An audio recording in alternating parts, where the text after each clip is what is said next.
Gurve Gaurachandraya Radhikaya Tadalaya Krishnaya Krishna Bhaktaya Tadbhaktaya Namo Namaha Ajnanatimirandhasya Jnananjana Shalakaya Chakshurunmilitam Yena Tasmai Shri Gurave Namaha Nama Vishnupadaya Radhikaya Priyatmane Shri Srimad Bhaktivedanta Narayaniti Namine Nama Vishnupadaya Krishna Presthaya Bhutale Srimate Bhaktivedanta Swaminiti Namine Vanchakalpatarubhyascha Kripa Sindhubhya Evacha Patitanang Pavanebhyo Vaishnavebhyo Namo Namaha Shri Krishna Chaitanya Prabhu Nityananda Shri Advaita Gadadhar Shivasari Gaura Bhakta Vrinda Hare Krishna Krishna Krishna Hare Hare Hare Rama Rama Rama Hare Hare Mukam Karoti Vachalam Pangum Langayate Giring Yat Kripatamaham Vande Shri Gurum Dinatarinam.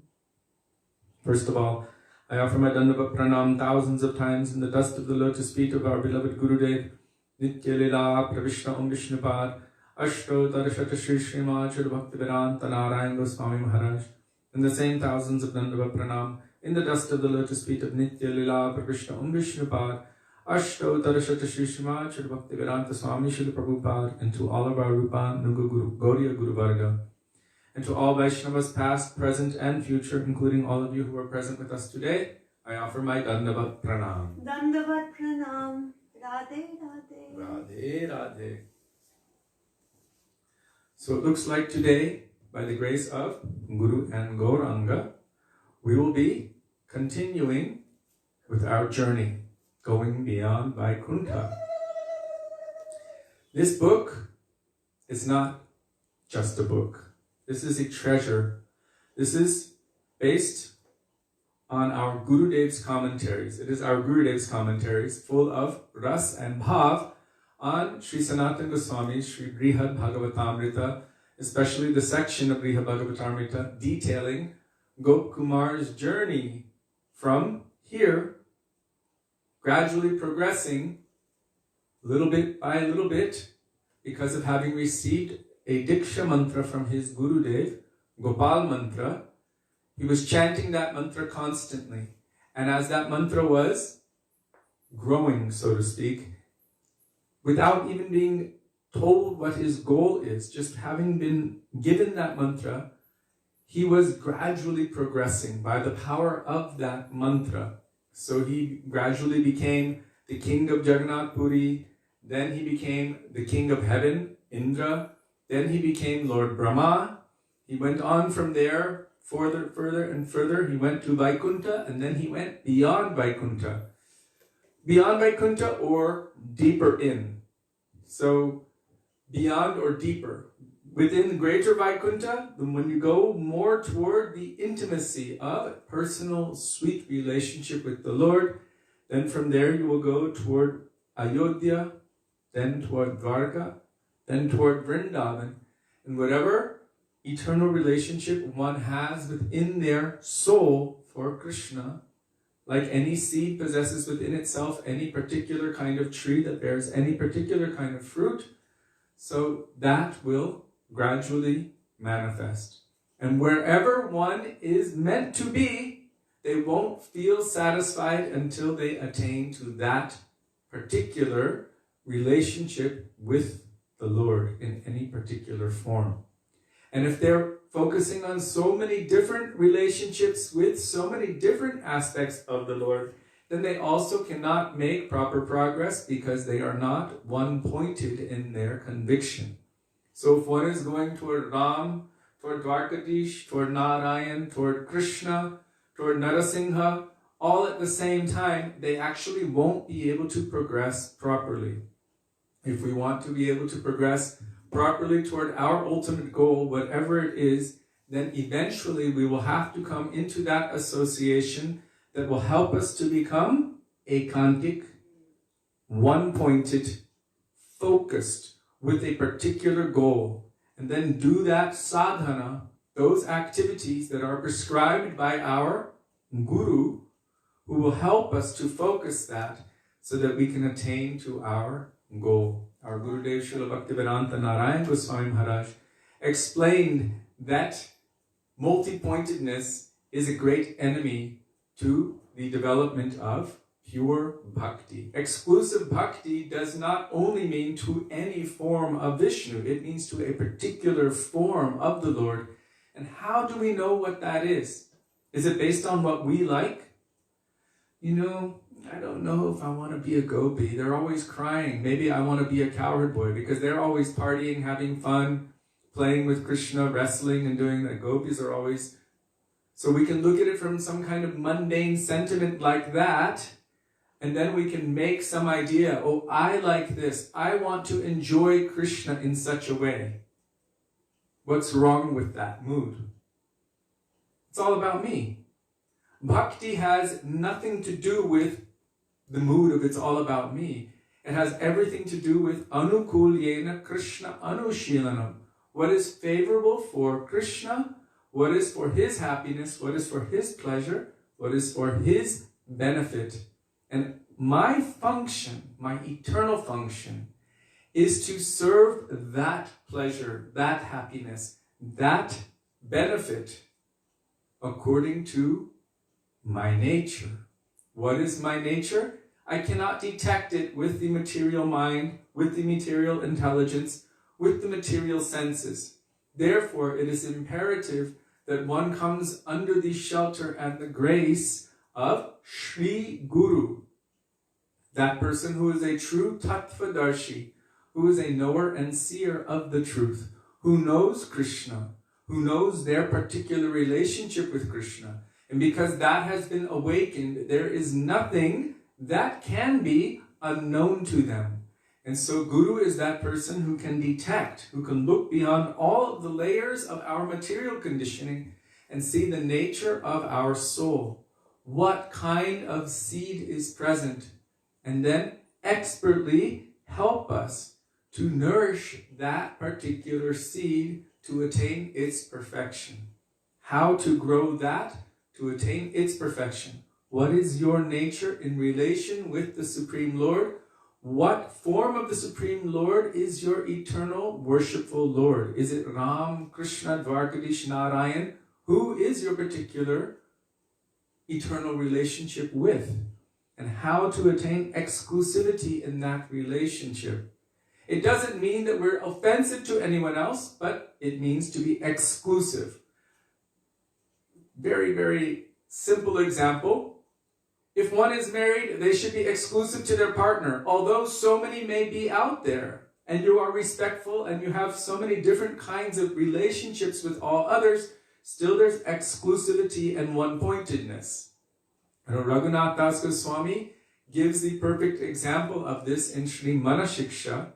He's actually speaking instructions to his own mind, how to become more and more exclusive, one-pointed toward a particular goal. And really, for those who are Rupanuga, that particular goal is the service of Vrishabhanunandini, Srimati Radhika. And through her, serving Krishna. So it's very specific, very exclusive. This is what Chaitanya Mahaprabhu wanted to taste, was Unata Ujvala Rasa, the moods of Srimati Radhika's love and affection for Krishna. Krishna himself, wanted to taste that, and therefore he manifested in the form of Chaitanya Mahaprabhu to taste that. And then from that, sprinkling some nectar, or the influence of that, which is known as Svabhakti Shriyam, which Rupa Goswami established in this world. Sri Chaitanya Manobhishtam Sthapitam Yena Bhutale. He established the inner heart's desire of Chaitanya Mahaprabhu in this world. Just yesterday I was reading, or was it this morning, from Srila Gurudev on this particular subject. It somehow came up as I was doing research. And I began meditating on it. If he is establishing the inner heart's desire of Chaitanya Mahaprabhu in this world, well, what was the inner heart's desire of Chaitanya Mahaprabhu? That's the question. If he's establishing the manobhishtam of Mahaprabhu in this world, the inner heart's desire, then we must ask, what was the inner heart's desire of Chaitanya Mahaprabhu? So if you do some research, even a little bit, in Sri Chaitanya Charitamrita, very exactly, very specifically, it states that he manifested for personal reasons of his own. Those are his inner heart's desires. And then there are external reasons as well. So what are his internal reasons? The primary internal reasons are broken down into 3. But they all have to do directly with Srimati Radhika. Shri Radhaya Pranaya Mahima Kidrishavanayava. How great is Radharani's love? Krishna's wondering, I don't know that thing. It is so great that I cannot fathom its depth. I cannot fathom its size. How great is that love? I want to know. Shri Radhaya Pranaya Mahima Kidrishavanayava Ashwadyo Yena Adbhuta Madhurima Kidrishavamadiya. Adbhuta means wonderful. And what wonderful thing is there in me? Madhurima. What sweetness is there in me that she's experiencing? And Sokyam Chasya Mar Anubhavata. And what kind of happiness is she experiencing upon loving me and also receiving that reciprocation of love and affection? What is she tasting? I want to know what she's tasting and how great her love is. So this is Krishna's primary reason, and this is actually Chaitanya Mahaprabhu's inner heart's desire, manobhishta. And the secondary primary reason, within number 1, there's another set. It's the call of Advaita Acharya. So why is that considered internal? This always used to baffle me, but then I did some research more deeply into it.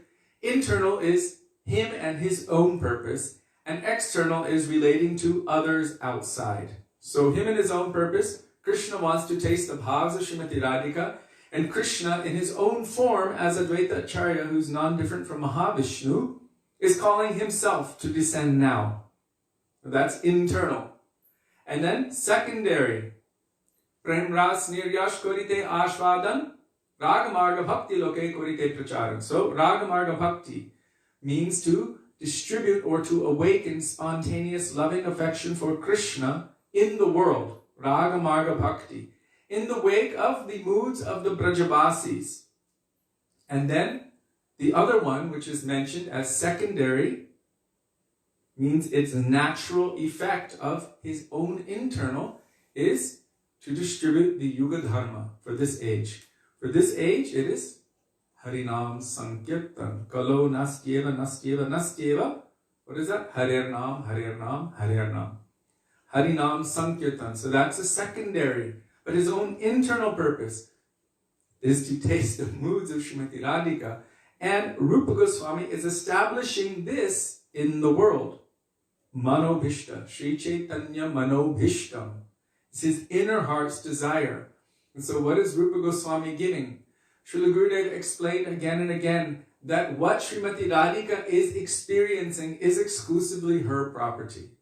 So no personality. Even Krishna cannot fully fathom what she is tasting because her mood is coming from the mood of servitor, whereas his mood is coming from the mood of enjoyer, trying to enjoy her mood as servitor. Do you understand there's a slight difference there? I want to enjoy what she's tasting, but she's not trying to enjoy what she's tasting. She only wants to serve and please Krishna. This is her nature. What can the jiva experience? Srila Bhakti Rakshak Sridhar Maharaj explains that the highest possible attainment of taste, rasa, in seva for any jiva is that can be had in the wake of the moods that Rupa Goswami is experiencing and tasting. We sang today that bhajan, Shri Rupa Manjari Pada Semor Sampara Semor Bhajana Pujan. To serve Srimati Radhika under the guidance, in the group of Lalita Sakhi, under the guidance of Sri Rupa. That is our goal, the goal of Rupanuga Vaishnavism. And that is the highest possible attainment. So Radha Palya Dasi Bhav. That is our goal, our aspiration, and that is what Rupa Goswami came to awaken in this world. Unata ujvala rasang swa bhakti shriyam. So now that I've spoken that, I want to go back to going beyond Vaikuntha.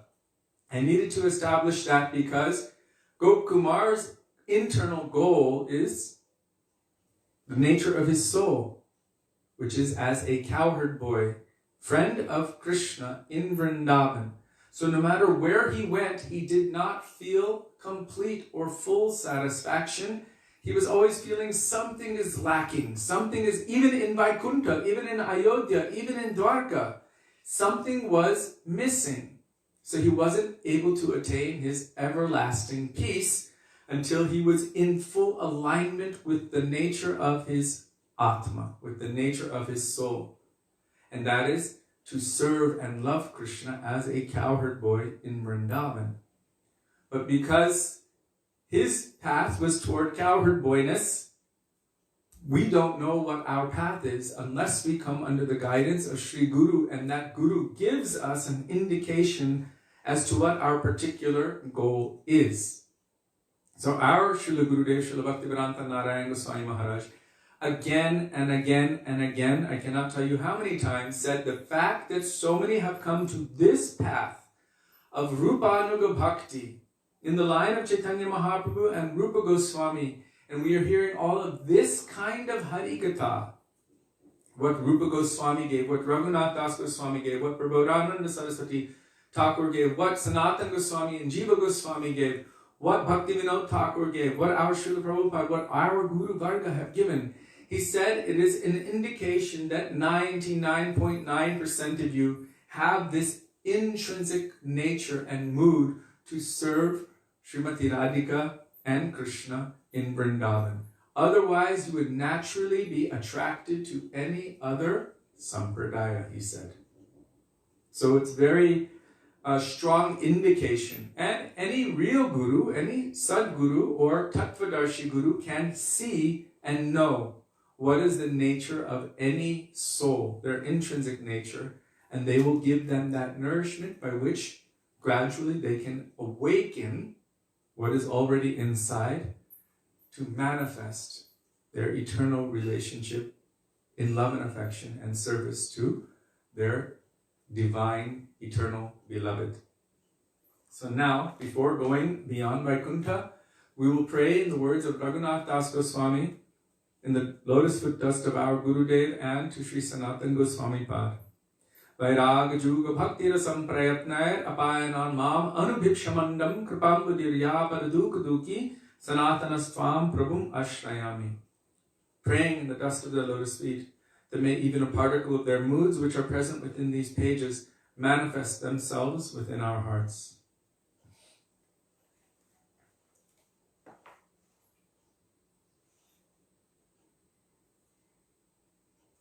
Okay.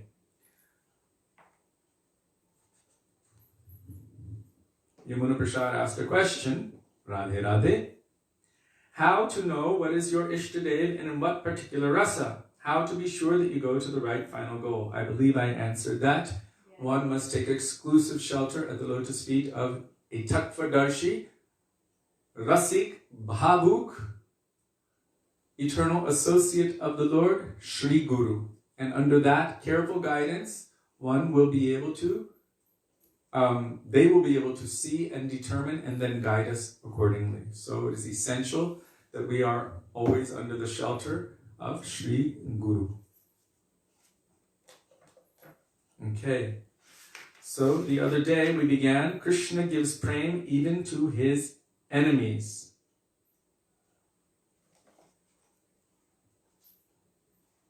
So Gurudev was speaking about people who become very excited and they will come to Vrindavan and they will do so many activities which are favorable for bhakti, but after some time they'll run out of steam.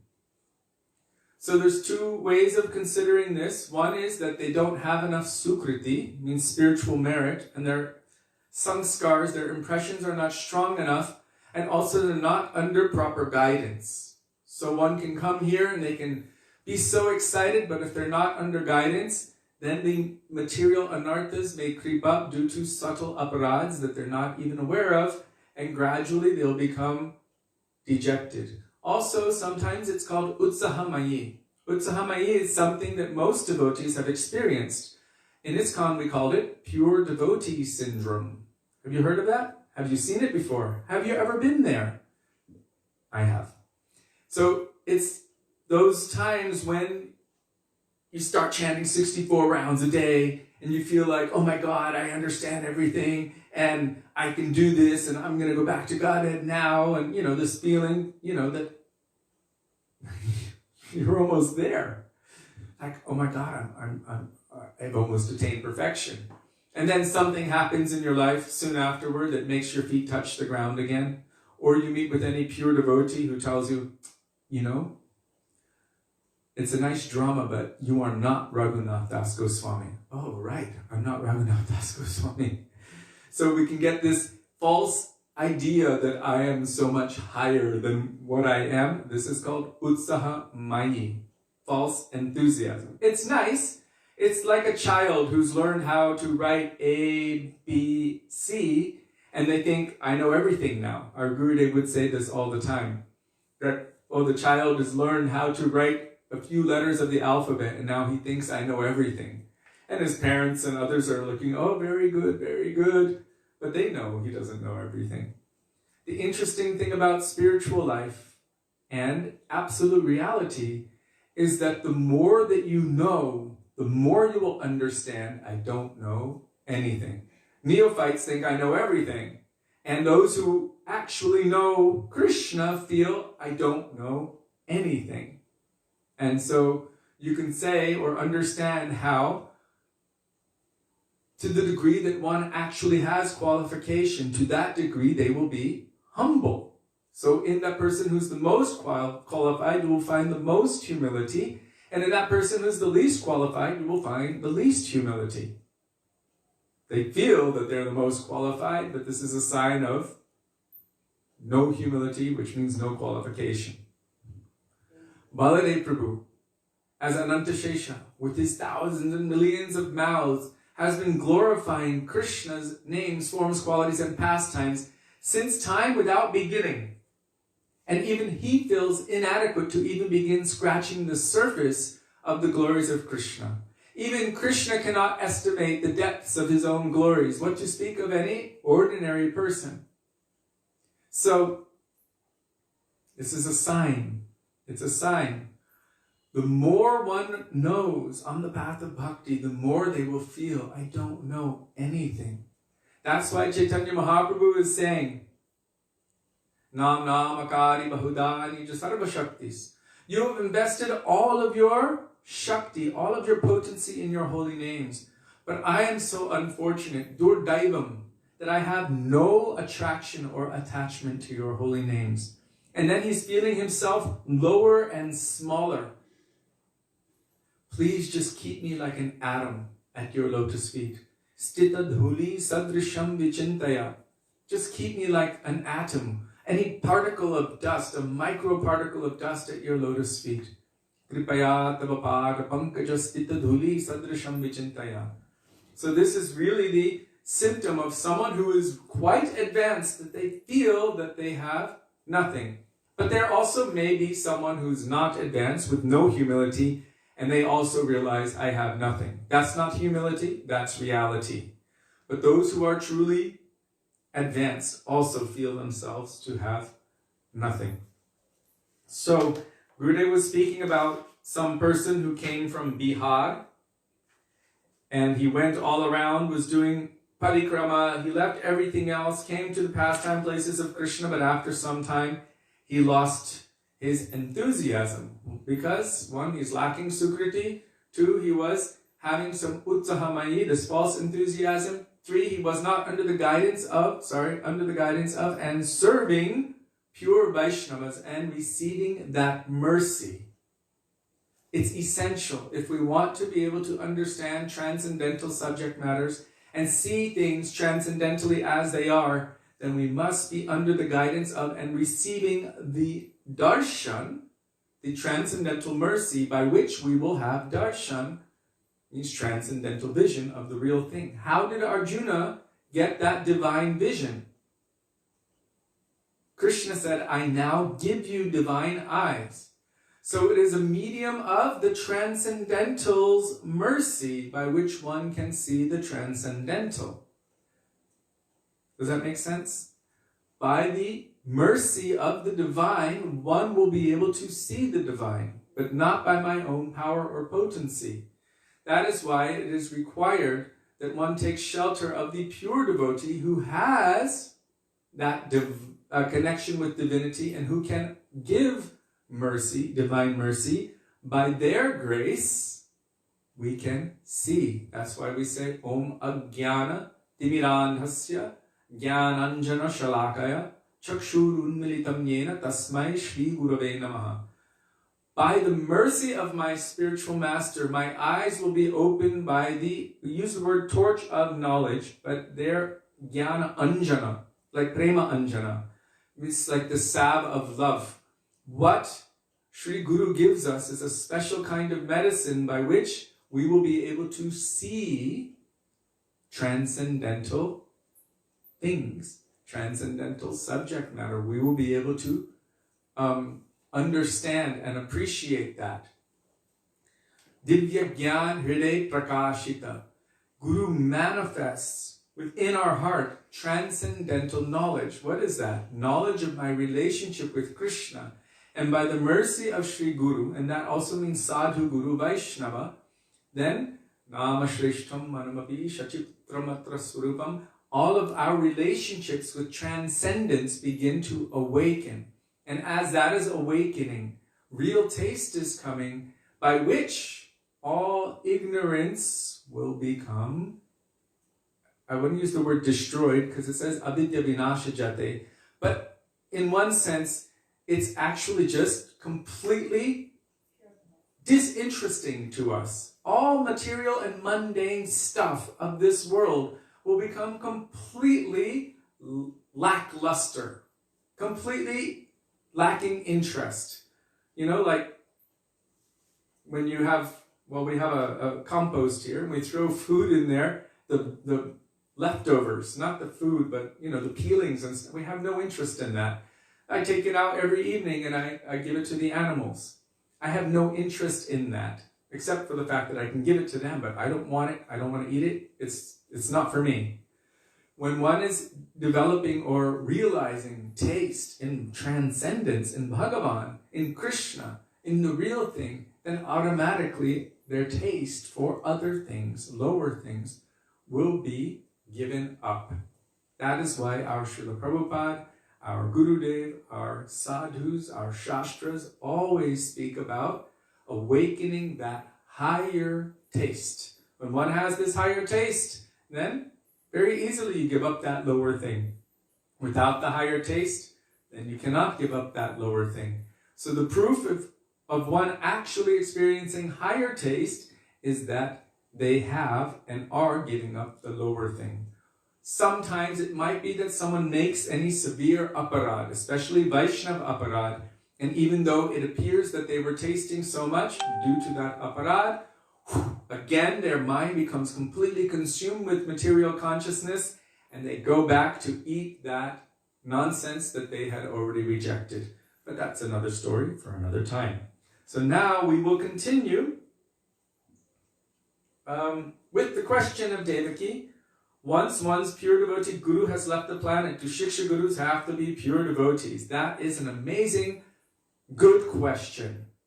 According to Sri Chaitanya Charitamrita, Diksha and Shiksha Gurus are manifestations of Chaitya Guru in the heart. And Diksha Guru is known as Krishner Roop, the form of Krishna. And Shiksha Guru is known as Krishner Swarup, which means his own form or his nature. And to see that there is a difference between the two is actually offensive, which means that if you're going to accept a Shiksha Guru, they must be able to step in the shoes of your Diksha Guru. Who can I surrender to that I would give the same honor to as my own Diksha Guru? seeing them as non-different. I think that answers your question. It's not a cheap thing. Guru Tattva is Guru Tattva. So the same way that Diksha Guru comes in one's life is the same way that Shiksha Guru comes in one's life. Sansar Davana Lalidhaloka Tranaya Karunya Ghana Ghanatvam Praptasya Kalyan Gunarnavasya Vande Guru Shri Charanaravindam. As one is weeping and praying to Krishna for mercy, and in this case, from this verse, for relief of suffering of this material existence, being caught in the blazing forest fire of material existence, Krishna will hear that prayer of sincerity and surrender and will send his mercy. He's like an ocean of mercy. Hey Krishna Karuna Sindho, an ocean of mercy. But this fire is burning on land. So how does that ocean of mercy put out that fire? He sends his mercy in the form of a very heavy, rain-dense cloud. And that cloud can go over that forest fire and extinguish that forest fire with its rain of mercy. That cloud is compared to Sri Guru. So if our Diksha Guru has left this world, and maybe our Shiksha Guru has left this world, what is the process? It is still the process of calling Krishna's mercy into our life, praying from the core of our heart to Krishna. My Gurudev has left this world. My Shiksha Guru has left this world. Although I know they are always eternal, real and transcendental, on my own, because of my material anarthas and conditioning, I don't have the strength to move forward. And I can pretend all I want, but really I need guidance. I need help. Please, Krishna, help me. And if one is crying out sincerely, then that same cloud, the cloud of mercy of Krishna, will manifest in front of us if we are sincere. And it will happen again and again and again, within this life and life after life, if we look at ourselves and we're honest. And I'm talking about me here. You can think whatever you want of yourself, but I'm speaking about me. I'm going to feel my pulse. My Gurudev has physically left my vision in this world. I have heard so much from him. Does that now make me on his level? No. Have I developed past kindergarten in spiritual life? No. Do I require more help to be able to progress towards becoming a master, getting my master's degree? It means attaining perfection. Yes. Then I require help from outside of myself. On my own, I don't have that strength. That means I require sadhu sangha. I require Sri Guru. One can only take one Diksha Guru in one life, but I require Shiksha Guru. So if one is able to accept Shiksha Guru, they must understand and see that that Shiksha Guru is not different essentially than my Diksha Guru. In other words, would I let that person sit on the Vyasasana with my Gurudev and give them equal status and equal worship? How many Shiksha Gurus can you have? You can have as many as necessary. But there should be only one essential bhajan Shiksha Guru who will really nourish one's progress on the path of bhakti. Yes, that's what I just said. Thank you, Balabhadra. And thank you for your question. So, one main Shiksha Guru. Srila Prabhupada writes that one can have many, but there should be one main, and that will help one to be focused, help one to be guided. But one should not see that there is a difference. If one is seeing that there's a difference, and I'm not talking about that their face looks different, or even that the way that they pronounce their words, or even their language itself is different. I'm talking about the essence. Srila Bhaktivedanta Maharaja explained, it is a matter of the mood in the heart. It's a matter of the mood in the heart. So that personality must be able to nourish me to where my Diksha Guru is trying to bring me to. And it's not like from beneath. I should look at them and I should be able to worship them and say, Shri Guru Charana Padma Kevala Bhakati Sadma. Otherwise, I'm pretending. And I'm also misleading others if I don't have that faith. Srila Bhakti Siddhanta Saraswati Prabhupada, he explained that if someone does not have that faith, then there's no meaning to their surrender. There's no meaning to it. If you think that they're still bound in this world like yourself, then how are you going to surrender to them with the faith that they can unbind you? So at least they have to be, in your estimation, liberated or free from the bindings or attractions of this material world. And really, two things. One, they should be able to bring you to your goal, the same goal that you are aspiring toward underneath the guidance of your Diksha Guru. And two, everything that they tell you must somehow bring about an increase of faith in your Diksha Guru. This is the function of Shiksha. So these are essential subjects. Jiva Pavana Prabhu. Yes, I answered that, I believe. Yes, previously. So now we will continue going beyond Vaikuntha. So Gurudev was saying that for those who are advanced, when they come to Vrindavan, they will see that everything is full of rasa. They will see everything spiritually and transcendentally. Gurudev said even the trees here and the birds are witnessing Radha and Krishna's pastimes now as they are going on.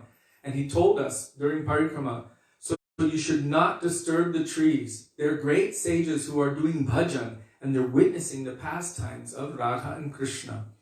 He said, don't break the branches, don't pull the leaves off or anything like that. And we've seen this in the history of the Pandavas coming to Raghunath Das Goswami as he was excavating Shyamakund. He wanted to make it square like Radhakund, but the Pandavas, the 5 Pandavas came to him and said, please don't cut us down, we're doing bhajan here in the form of trees. And so if you see Shyamakund was cut in a very interesting way. Straight, bent this way, bent that way, bent in many places, like Krishna. Shyamam Tribhanga Lalitam Niyata Prakasham. Tribhanga means bent in 3 places. So Shyamakund also looks like that. But it's because the Pandavas, in the forms of trees, were doing intense austerity and bhajan. So Gurudev warned us, be careful for that. So we don't understand or see. Like I told last time, the first time somebody told me that's Yamuna, I only had the vision of Yamuna from Prabhupada's Krishna book. And it was quite heartbreaking because it was the first time I woke up to the reality of my material vision in Vrindavan, that I was looking at transcendental Yamuna, but I was not seeing transcendental Yamuna. I was seeing something else. And I was seeing it in a disrespectful way. But one should come to Vrindavan under the guidance of Vaishnavas, Tishtham Brajet Tat Anuragi Jananagami, under the guidance of Vaishnavas, and see Vrindavan according to the Harikatha that we are hearing from them. Otherwise, it can be like going on vacation somewhere. Some benefit is there, but very little. But if one comes under the guidance of any pure Vaishnava or sadhu, then that benefit is magnified thousands and millions of times. We shouldn't try to see with our eyes. We should try to see through the medium of the Harikatha, which we have heard from the mouths of the pure devotees.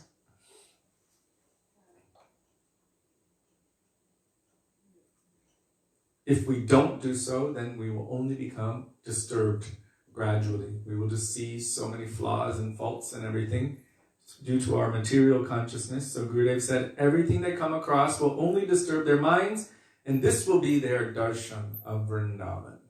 So we don't want to have that darshan of Vrindavan. We want to have Sudarshan, transcendental darshan. What is coming from the mouth of Guru? Guru Mukha Padma Vakya. Chitte te Koriya Aikya. What is coming from the mouth of the lotus mouth of my Guru? This should purify my consciousness. Arna Koriho Mane Asha. I have no hope or desire for anything else. Any other current or conception which is not that or in line with that. Everything else will distract me, will distract my mind, will distract my attention. So now, Gurudeva is coming back to Gop Kumar. But Gop Kumar's mind was disturbed in Vrindavan for a different reason. So this is a very, very different kind of case. In his heart, there was some ardent desire. Intense spiritual greed produces this type of ardent desire. And how did it come? Intense spiritual greed. This is spiritual greed. It's different than material greed. That spiritual greed is the root qualification for bhakti. Krishna bhakti rasa bhavitamati kriyatam yadikitopi labhyate tatra lolyam api mulyam ekalam janma koti shukritayana labhyate. Tatra lolyam means that greed. Api mulyam ekalam is the only root cause of the manifestation or the awakening of Krishna bhakti ras in the heart. And that can only be had in the association of and under the guidance of pure devotees. That same word, mulyam, is used in the verse, Krishna bhakti janma mul hoy sadhu sangha. The root cause of the birth of Krishna bhakti in our heart is associating with the pure devotees of the Lord. And again, we hear that same word in the verse of Shuddha Bhakata Charana Renu Bhajana Anukul Bhakata Seva Parama Siddhi Prema Latikara Mool.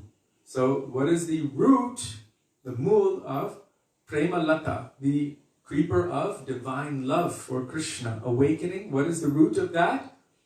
Bhakata Seva, serving the Vaishnavas and taking the dust of their lotus feet. Shuddha Bhakata Charana Renu. So Gop Kumar, his mind was disturbed, but it's not the same as material disturbance. There's also spiritual disturbance, but it's not considered the same thing. Spiritual disturbance would be an anxiousness to not be able to, when you're halted from serving your Lord. So that's not the same as a material disturbance where, oh my God, did you see that pig and the monkey fights and this and that? That's a different kind of thing. The anxiousness where one is not able to serve their Lord, this also creates a perturbation. I think that's the word. A disturbance, where a great eagerness, a great greed, a desire comes to serve the Lord. So here Gop Kumar was disturbed. Oh, sorry, did I say Vrindavan? Please forgive me. That's why I had to speak more. Gop Kumar's mind was disturbed in Vaikuntha for a different reason. In his heart, there was some ardent desire.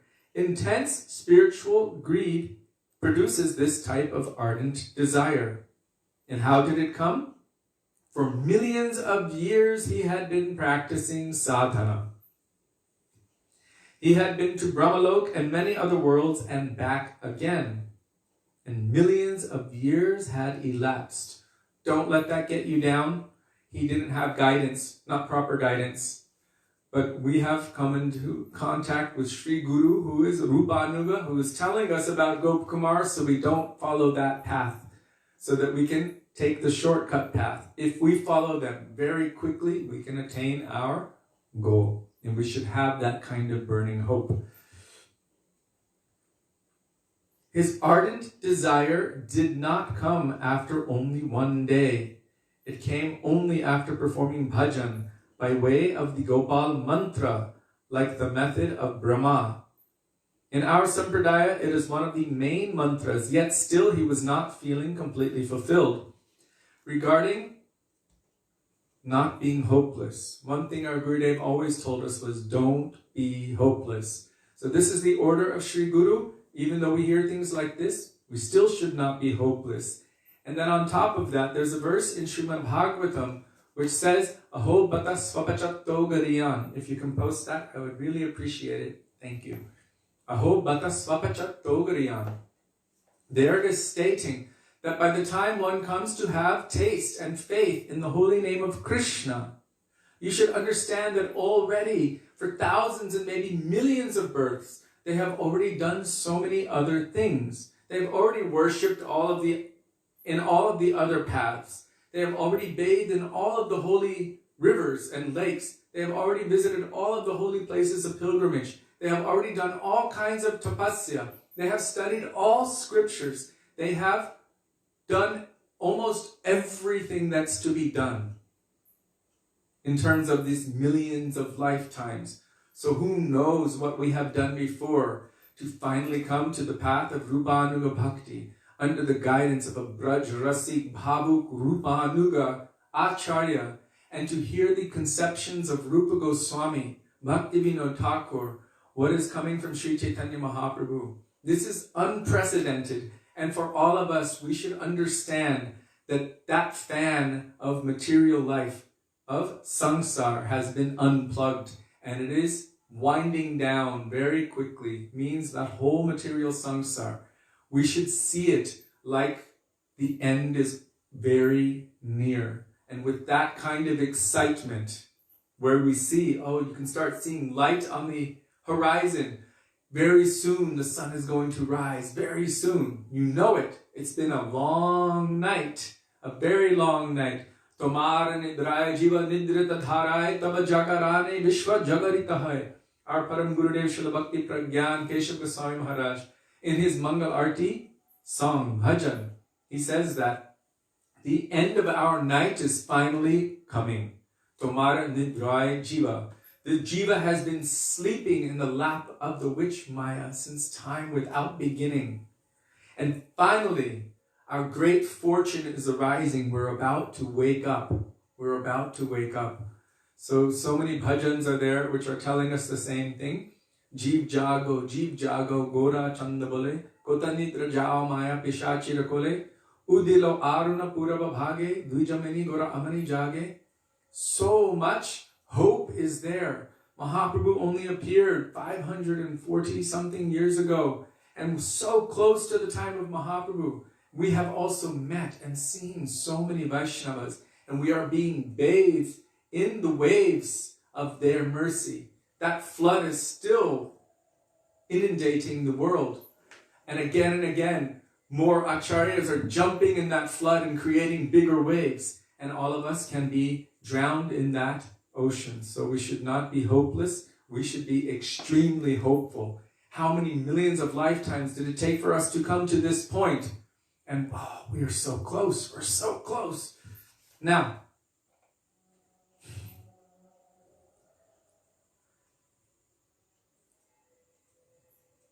Vaikuntha is the pinnacle attained by Vaidhi Bhakti and is not minimized in our scriptures. Vaidhi Bhakti is the process of bhakti which is defined by rules and regulations, and also which has a little bit of a mood of, or a lot of a mood of awe and reverence and some fear. If I don't do this, then there's some negative consequence. So it's not necessarily a spontaneous movement of the heart, but it is devotion as prescribed by Scripture. So it's a little bit different than the other kind of bhakti which Gurudev will talk about. So Vaidhi Bhakti. This will bring us to Vaikuntha. And Vaikuntha is the pinnacle or the topmost destination attained by those who are following the process of Vaidhi Bhakti. But Vaidhi Bhakti is not minimized in our scripture. In our scriptures, up to the 9th canto of Srimad Bhagavatam, it is said to be the highest destination. Where was Ajamil taken? Or some of you may know him as Ajamil. Ajamil was taken to Vaikuntha. What was the destination of Prahlad? Vaikuntha. And what was the destination of Dhruv? Well, we know that Dhruva went to the pole star, the North Star, Dhruvaloka, but actually his destination was Vaikuntha. He went to Dhruvaloka, meaning one extended part of Vaikuntha. It is said that when the material universe is destroyed, that part is not destroyed. So it is also considered not different from Vaikuntha. Therefore, it has been stated that there is no higher place to be attained by performing bhakti. Although in one or two places in the scriptures, we find the glories of Goloka Vraj described, they have been described so briefly that an ordinary person will not understand Goloka's true value. Our Gurudev explained that even in Vaikuntha, the denizens of Vaikuntha were kind of mocking Gopkumar because of his attraction toward the Braj pastimes. That's just some little pastime of Narayan. They were kind of like not giving it much importance. His heart was burning for that, but they couldn't understand. So that's why Narada Muni came and said, I think you need to go a little forward. You need to go on. This is not really your place. And everyone else is looking like, what's your problem? This is perfection. So, even in the transcendental realm, there are parties. And it pervertedly reflects in this material world in very gross forms, like the Republican and Democratic parties. But in the transcendental realm, there are also parties. There's the Vaikuntha party, the Ayodhya party, the Dvarka party, the Braj parties, and many different Braj parties. And even within Madhurya Ras, there are so many different groups of gopis. There are Radhika's own Svapaksha. There are the opposite groups, Vipaksha.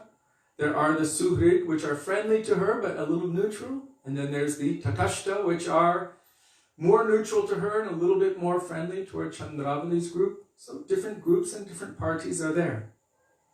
But they're all transcendental.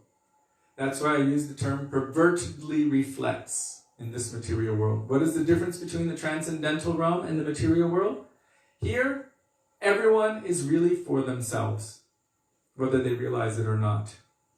It's based on selfishness. I am the center and everything revolves around me. In the transcendental realm, everything revolves around the Supreme Lord. He's the center. And everyone and everyone's love and affection and their service revolves around him. And so although it might appear sometimes that there's controversy, that controversy is only serving his transcendental pleasure more because he's the exclusive center. Therefore, everything is harmonious. Whereas in this world, even two people with slightly different ideas can just become the greatest of enemies. So it's not the land of harmony.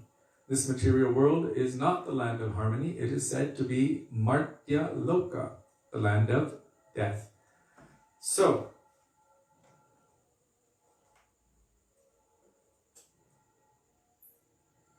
Gurudev is saying that although in one or two places in the scriptures we find the glories of Goloka Braj described, they have been described so briefly that an ordinary person will not understand Goloka's true value. Only one who can extract the essence will see, not everyone. One time Srila Gurudev was telling different kathas, very funny kathas from different Puranas. And all the devotees were laughing with tears in their eyes and smacking their thighs and hitting the floor. They thought it was so funny. And it was funny. And then Gurudev said, but we should be careful. So many things are told for the purpose of somehow attracting our minds to become like juicy gossip. He said, but what our Goswamis have extracted, he said, you can trust 100%. Kujat ko kilahang sasara sagana kirne mayurakule. Our Goswamis are compared to swans who have the ability to extract milk from water. They're able to separate that.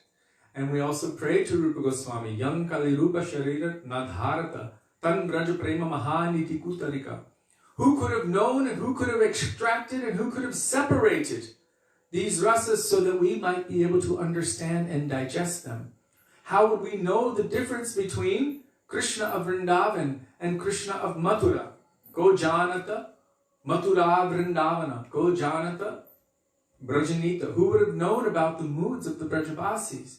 By the mercy of our Goswamis, They have expertly gone into all of our scriptures and extracted these beautiful essences and given all of their proofs. And also by the mercy of Chaitanya Mahaprabhu. So much so that he was able to convince the leaders of the Sri Sampradaya at that time, the family members of Gopal Bhatta Goswami. He was able to convince them, based on Shastra, of the superiority of Braja Krishna, Vrindavan Krishna, as the original source of everything else. Because in Rasa Tattva and Rasa Vichar, the conceptions of Rasa, from that perspective, he is complete. And from the conceptions of Tattva Vichar, they're all considered the same. So from that perspective, Mahaprabhu was able to establish Krishna, Braja Krishna, Aradhyo Bhagavan Brajesha Tanaya, this Vrindavan's Krishna, as the topmost worshipful form of the Lord. And because of that, then Vrindavan is the topmost worshipful place. So, not everyone will be able to extract or see it. But those persons who have the eyes to see, those transcendental or divine eyes, they can extract that. And even those who are of Vaikuntha, they may not be able to extract it. Those who are of Dvarka, they may not be able to extract it. They cannot see it. Even those in Sakya Bhav, as cowherd boys, they will not be able to understand Madhurya Ras. Even higher than that, those in Vatsalya Prem. Mother Yashoda doesn't know what Krishna and Radhika and the gopis are doing. She cannot do it. Therefore, Krishnadas Kaviraj has Krishnadas Kaviraj Goswami and Sri Chaitanya Charitamrita has emphatically declared that the moods of the gopis can only be understood by a gopi and can only be broadcast by the gopis. Does that make sense? Because only they can understand it. So if someone is broadcasting these moods, then you can understand that they must also have that bhav or that mood within them. Any ordinary cowherd boy, and they're not ordinary, but a cowherd boy cannot broadcast the intimate understanding of the moods of the gopis. This is not possible. So Krishnadas Kaviraj Goswami emphatically declared this and wrote it down in Sri Chaitanya Charitamrita.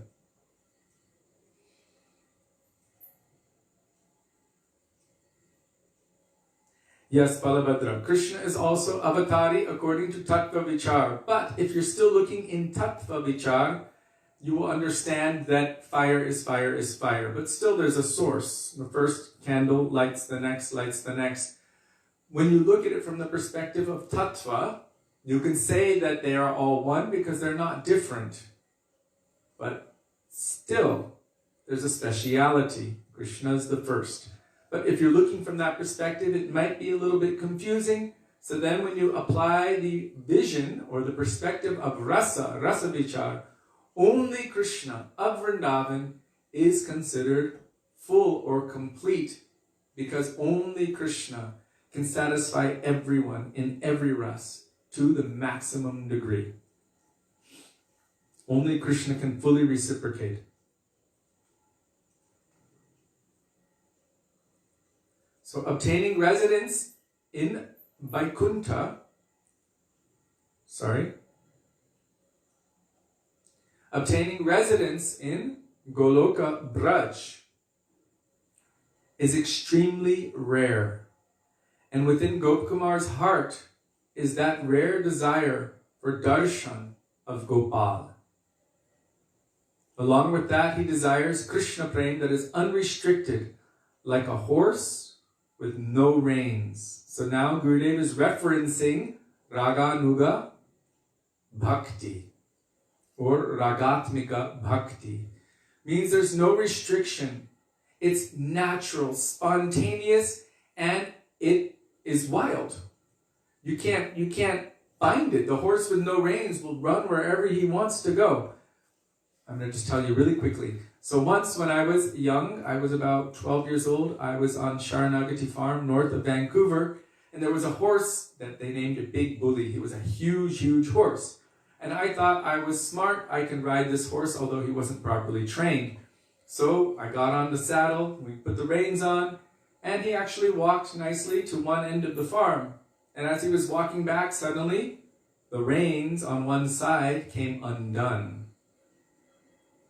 So you can imagine, I was holding on to the saddle horn as this horse was running as fast as he could, not on the road, but through the trees, low-lying trees, pine trees, and they were just whipping me in the face.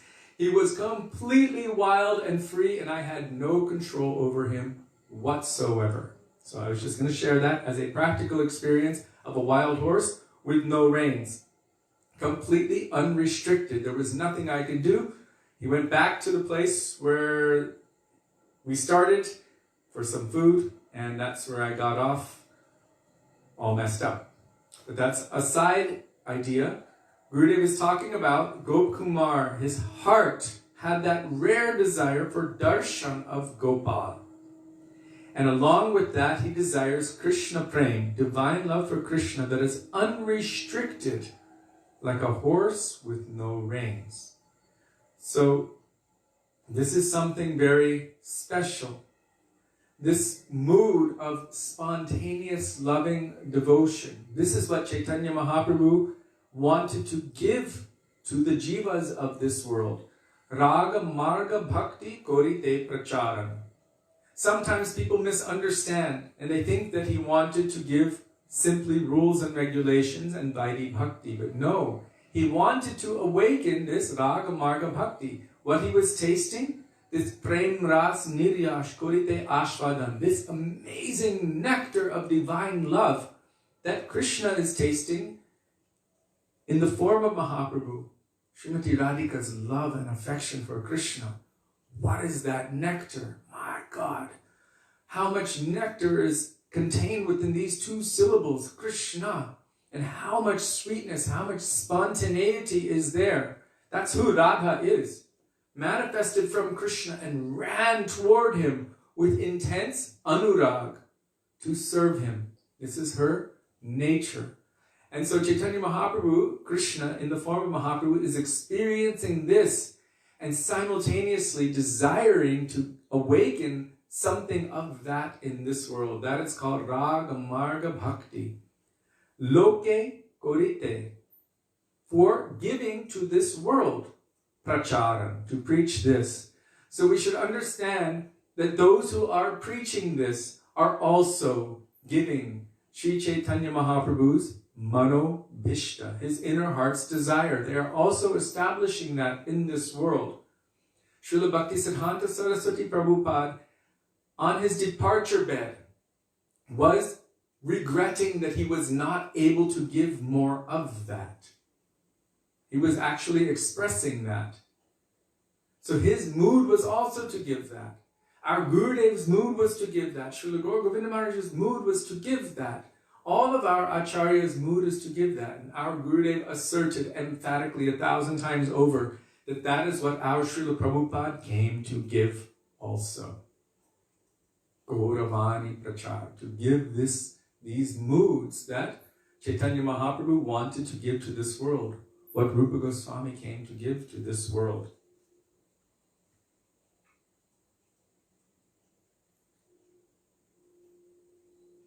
So now Gurudev is speaking about what is unrestricted prema. What is unrestricted prem? Prem, remember, means divine or transcendental love from the soul to one's eternal beloved. These days in India, people use prem to mean my love for my boyfriend or girlfriend, and they call it prem. But that's not prem. That's the misuse of the word. They use it for that, but really prem, or divine transcendental love, is only for one's Ishtade, for the Supreme Lord. And in this world, anyone pretending that their love is like that, they're just sahajya, they're misappropriating. Even back in the day, way back in the day, when I used to watch Hindi films,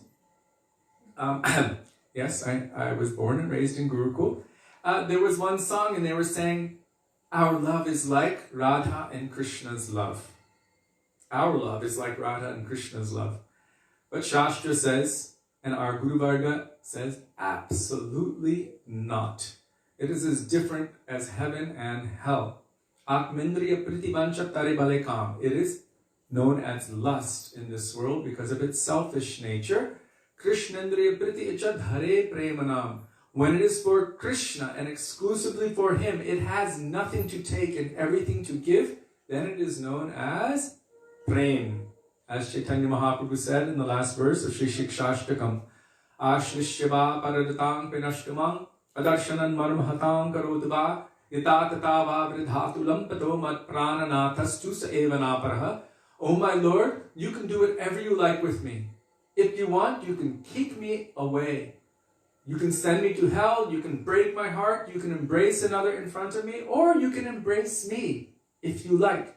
Whatever you like, you're completely free to do. It won't change the nature of my love for you. Mat prananatas, tusa evanaparaha.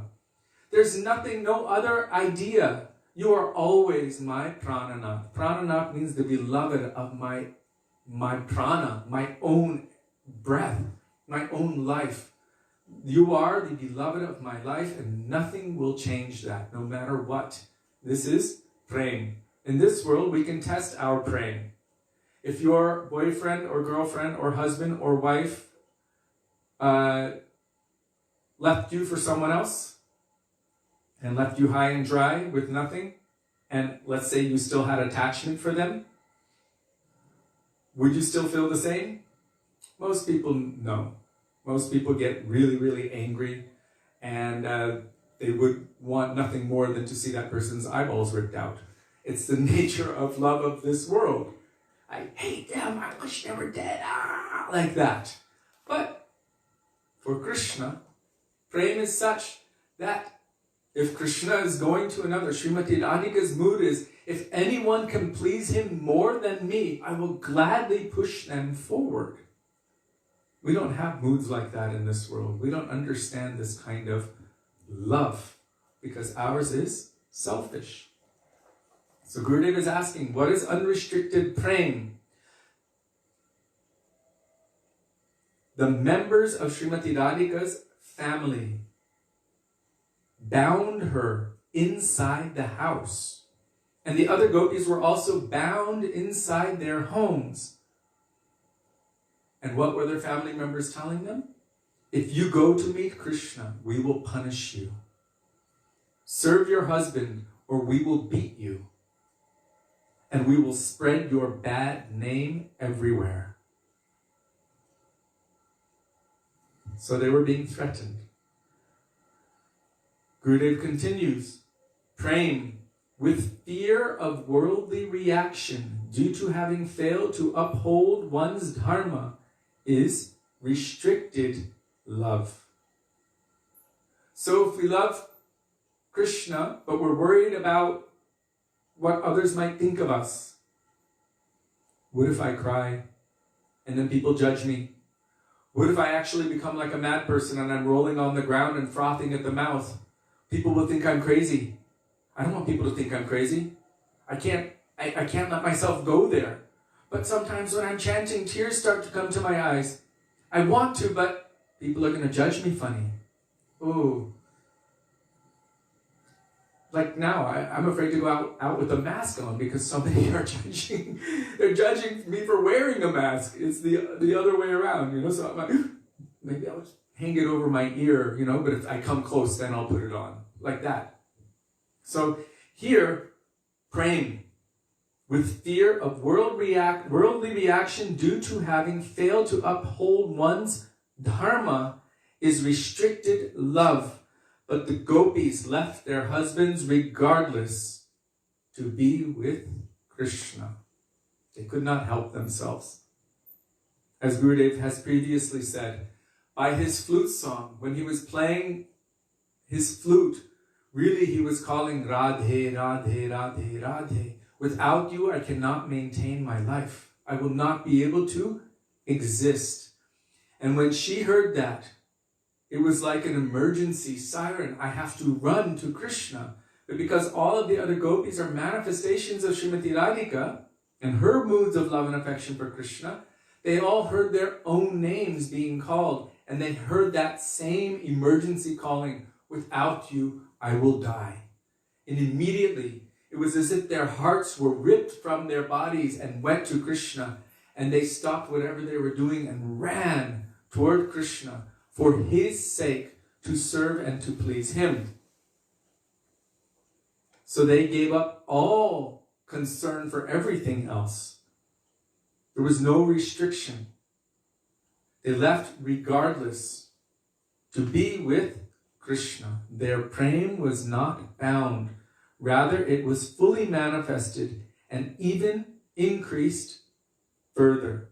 So even though there was every reason for it to break, still it did not break. It increased even further. Many obstacles will come, yet prema will surely cross over them and heighten one's desire to meet Krishna. Therefore, so many people were given obstacles. Their desire for meeting Krishna increased, and they finally met him. Where there is a mood of awe and reverence, Aishwarya Bhav, there is no place for such prema. So where that Aishwarya mood, that mood of awe and reverence is prominent or predominating, one's spontaneous flow of love and affection cannot manifest. And we've seen that also in Bhagavad Gita. When Krishna showed Arjuna his universal form, suddenly Arjuna was seeing Krishna with a mood of awe and reverence. And then what did he say? "Oh, I'm so sorry, please forgive me. I have made so many offenses to you, my Lord. I called you friend. I was laying on the same bed, sharing from the same plate, and we were just having such a sweet, affectionate relationship with each other. I have made so many aparads to you. Please forgive me. I'm so sorry." So, because of the predomination of Aishwarya Gyan, or mood of awe and reverence, this spontaneous flow of affection, which was not strong enough, was eclipsed. That is the difference between the moods of the Brajabasis and the moods of anyone else outside of Vrindavan. In Vrindavan, even if Krishna shows amazing feats of greatness, like lifting Govardhan Hill, or showing his mother the entire cosmic manifestation within his mouth, or showing the gopis his four-armed form of Narayan, or anything like that, killing so many demons, swallowing the forest fire. Actually, Krishna told all the coward boys, "You close your eyes, then I'll take care of the situation." So, all of these amazing, majestic feats, but still, the Brajabasis, due to their prema, which is so great, this prema completely eclipses any Aishwaryata which is there. So that Aishwarya is just like, as I explained before, and Gurudev has explained, one blade of dry grass in hundreds of gallons of boiling milk. Sometimes it comes to the surface and peeks its little head out. Ah, look, boom! And immediately it dives back in, because Vrindavan is completely saturated in rasa. But even deeper and more than Vrindavan, the highest place is Radha Kund at Govardhan. And there it is like infinite oceans, eclipsing just one particle of dust. All of that Aishwarya is completely inundated by an overwhelming deluge of transcendental ras. Therefore, Radha Kund is considered the highest, supreme place of Krishna's tasting transcendental ecstasy.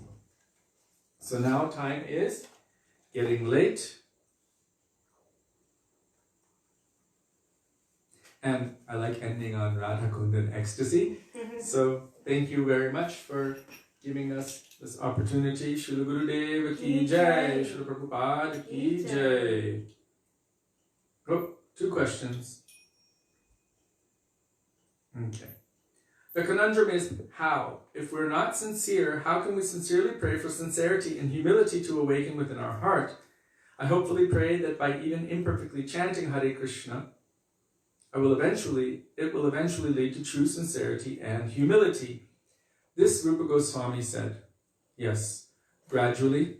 In the beginning, it might not be true or with real feeling. It might even be bitter, like sugar candy taken by someone who has jaundice, but gradually, over time, by taking that sugar candy, which is said to be the medicine for jaundice, that's why we had sugar candy when I was young, when I had jaundice, gradually it would become purified, and then we will be able to taste the sweetness. But this must also be done under the association and the guidance of pure Vaishnavas, not also maintaining all material attachments and trying to do both at the same time, or really just kind of giving a little bit to Harinam. I'm chanting it, but really I'm maintaining everything else. Am I really making the endeavor to follow the instructions of my Gurudev?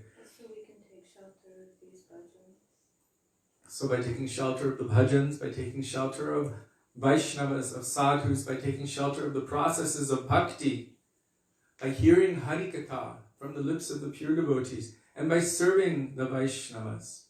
By this process, gradually one's heart is purified.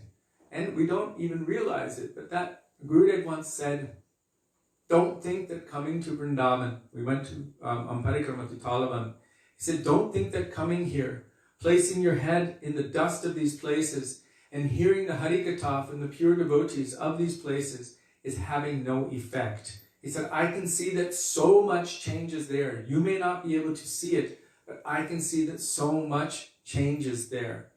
And so this is something that we can be hopeful for. We should not just, I don't want to use the word endeavor, because it's not really considered endeavor if we're just doing the bare minimum. There should be some true endeavor. And that endeavor really should be to cause the mercy of Sri Guru and the Vaishnavas to descend. Because my own chanting may not be very powerful. On my own, I have no strength to access Sri Harinam. But by the mercy of Vaishnavas, by the mercy of Sri Guru, something will come. A little bit, even one drop of faith, one drop of Shraddha. Tumi kripa kori Shraddha bindudiya. And from that, then gradually, the desire to serve Krishna is awakening in our heart. And then when we're chanting, it will be a different thing. It will be different than just doing it for my own pleasure. It will start to become dovetailed into doing it for the pleasure and the service of Krishna. So yes, definitely we should continue praying, continue chanting, continue endeavoring to follow the process. What is given, we can consider that Vaidhi Bhakti for now. But if we're under the guidance of a Rupanuga, Raganuga Bhakta, then gradually they will adjust us and change our following because we have to into following because we can't help ourselves. Then it will become Raganuga Bhakti. Only if someone had Stockholm Syndrome, which in itself is a perverted reflection of Radharani's surrender to Sri Krishna. I don't know exactly what that was in relation to. Okay, we have to develop the awe and reverence first and adopt the regulations of Vaidhi Bhakti in order to subsequently give it up. Correct? Otherwise, we're in danger of being Sahajya. No? Kishori Mohan, I believe I just answered that when I was answering Devaki's questions.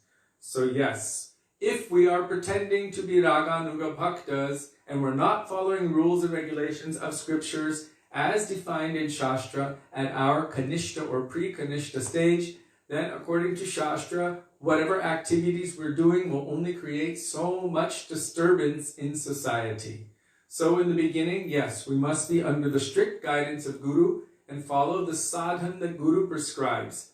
And this is a sadhan which strengthens us in so many different ways. Like we remembered previously, that one who had those symbol-looking things, he was chanting Hare Krishna with them. He didn't understand what his teacher was giving him, but his teacher was strengthening his muscles and his abilities so that gradually, when the situation came up, he would have the strength to be able to, and the knowledge to be able to deal with whatever situation came at him. So in this way, if we follow what Guru is giving us, we follow all of the sadhana and the prescriptions that Guru gives us. This is actually training us and teaching us so that he can actually utilize what we have developed and turn that into the service of Krishna. First, there will be some training, and certain muscles need to be exercised. So what are those muscles that need to be exercised? Like learning how to ride a bicycle. In the beginning, you're falling off.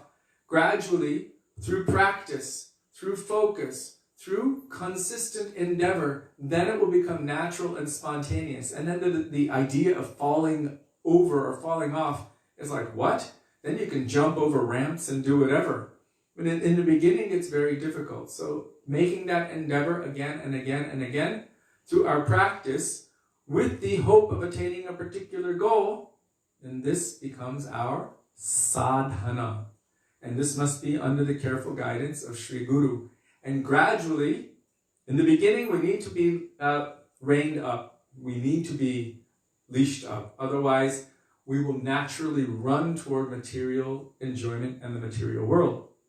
But after some time, when Sri Guru sees, okay, now you're ready, now you're qualified, you are developing that mood, and your focus and direction is only towards serving Krishna, then they untie you and you can run all the way. Very quickly, you can gallop toward perfection.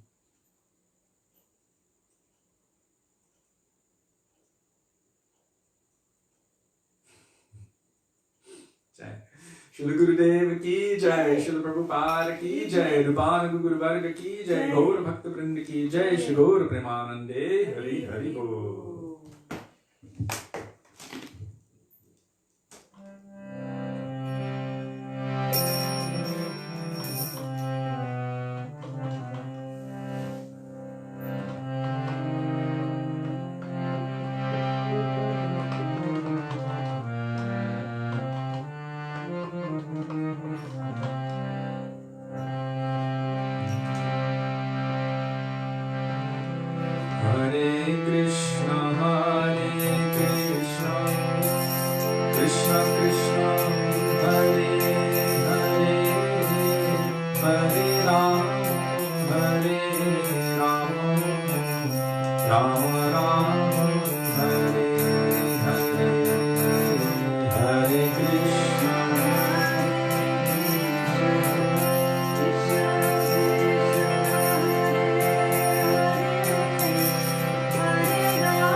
Giriraj महाराज की जय, हरि नाम संकीर्तन की जय, हरे कृष्ण महामंत्र की जय, गौर भक्त वृंद की जय, निताय गौर प्रेमानंदे, Hari Hari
for being with us today and giving us the opportunity to remember the beautiful teachings of our Gurudev and our Guru Varga, and for engaging our minds in remembering all of these beautiful transcendental subject matters, and also for engaging us in our Guru Seva, for which we cannot repay you.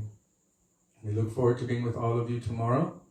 Dandavat Pranam. Dandavat Hare Pranam. Krishna. Radhe Radhe, Radha Radhe. Bino Bihari Ju ki Jai. Jai. Sachinandan Gaur Hari ki Jai. Jai.